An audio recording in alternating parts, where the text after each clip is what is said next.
சார்ந்திருக்கக்கூடிய சீதக்காதி மெட்ரிகுலேஷன் மேல்நிலைப்பள்ளி, சீதக்காதியா பெண்கள் அரபு கல்லூரியின் சார்பாக உங்கள் அனைவர்களையும் வருக வருக என வரவேற்பதிலே மற்றற்ற மகிழ்ச்சி அடைகின்றேன். இப்பொழுது நீங்க பார்த்தீங்க, மார்ச் பாஸ்ட் மிகவும் சிறப்பாக செய்தாங்க. அது மிகவும் சிறப்பாக செய்த பிடி சார் கருணாகரன் அவர்களுக்கும் அசுபதி அவர்களுக்கும் இந்த நிர்வாகத்தின் சார்பாக நன்றியும் வாழ்த்துக்களையும் தெரிவித்துக் கொள்கிறோம். இந்த வரக்கூடிய புரோகிராமுக்காக அரும்பாடுபட்ட ஆசிரியர் பெருமக்களையும், அன்புரோஸ் அவர்களையும், இர்பானா அவர்களையும், ரிஸ்வானா மிஸ் அவர்களையும், நசரின் மிஸ் அவர்களையும், ஜெரினா மிஸ் அவர்களையும், வெல்வானி முபினா மிஸ் அவர்களையும், கலா மிஸ் அவர்களையும், நபிசா மிஸ் அவர்களையும், ராகினி மிஸ் அவர்களையும், சையத் ஆசிகா மிஸ் அவர்களையும் இந்த நேரத்தில் இந்த நிர்வாகத்தின் சார்பாக நன்றியை வாழ்த்துக்களையும் தெரிவித்துக் கொள்கிறோம். இதற்கு முன்பாக சிறப்பான முறையில் தொகுப்புரை வழங்கி கொண்டிருக்கக்கூடிய இந்த பள்ளியினுடைய மாணவிகளான இனாயா அவர்களையும்,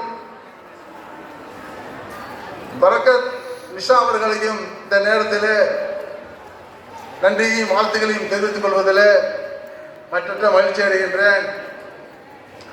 கண்ணியத்துக்குரிய சகோதர சகோதரிகளே, 77வது குடியரசு தின விழாவிலே நாம் அமர்ந்து கொண்டிருக்கின்றோம். மற்றற்ற மகிழ்ச்சி. 1947 ஆகஸ்ட் மாதம் 15ஆம் தேதி நமக்கு முதல் பெருநாள். இரண்டாவது பெருநாள் எது என்று சொன்னால் 1950 ஜனவரி 26 இரண்டாவது பெருநாள் இந்தியர்களுக்கு. இந்த இரண்டாவது பெருநாளை ஏன் கொண்டாடுகிறோம் என்று சொன்னால், உலகத்தில் இருக்கக்கூடிய அத்தனை பேர்களுக்கும் ஒவ்வொரு நாட்டுக்கும் ஒவ்வொரு சட்டம் உண்டு. நமக்கென்று ஒரு சட்டம் வேண்டும் என்று நமது தலைவர்கள் விரும்பினார்கள். அதனுடைய தொடர்ச்சியாகத்தான்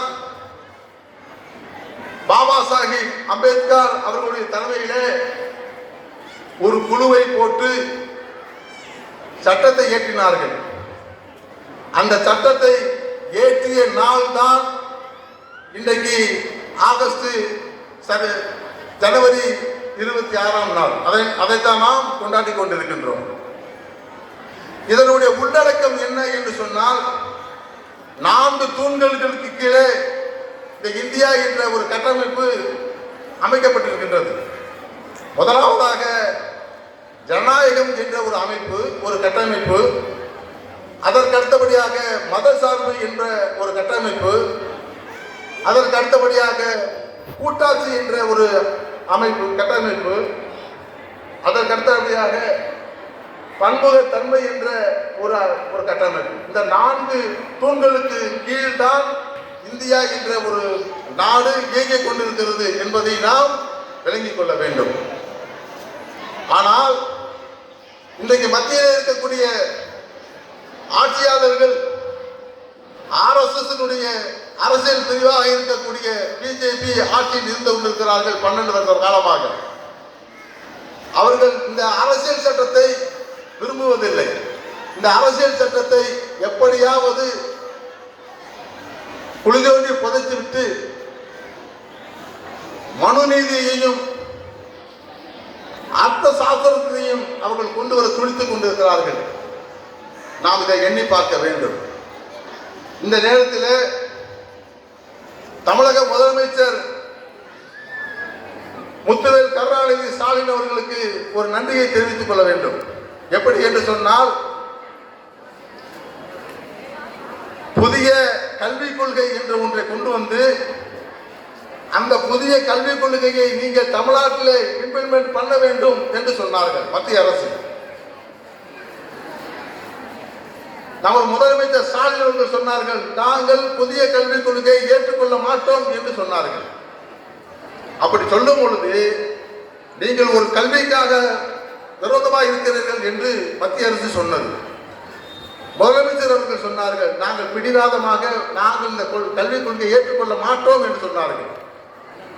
ஏன் என்று சொன்னால், இன்றைக்கு 10வது படிக்கக்கூடிய மாணவனும் 12வது படிக்கக்கூடிய மாணவனும் முக்கிய முடங்கி திணறி இருக்கான். பிளஸ் டூல இதை பப்ளிக் எக்ஸாம் எழுதுறதுக்கு இந்த புதிய கல்விக் கொள்கை என்பது என்ன என்று சொன்னால், 3வது படிக்கக்கூடிய மாணவனுக்கு, 5வது படிக்கக்கூடிய மாணவனுக்கு, 8வது படிக்கக்கூடிய மாணவனுக்கு பப்ளிக் எக்ஸாம் கொண்டு வருவதுதான் அதனுடைய நோக்கமாக இருக்கும்.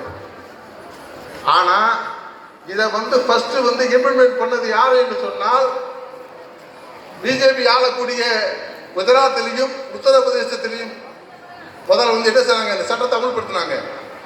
அப்படி அமல்படுத்துறது விளைவு என்ன ஆயிடுச்சுன்னு சொன்னா, இந்த 2 மாநிலத்தில் மட்டும் 65 லட்சம் மாணவர்கள் பள்ளிக்கூடத்தை விட்டு வெளியே போயிட்டாங்க.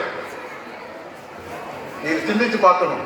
65 லட்சம் மாணவர்கள் இந்த 2 மாநிலத்திலிருந்து வெளியே போயிட்டான்னு சொன்னா, இந்த மாணவர்களுடைய நிலை என்ன?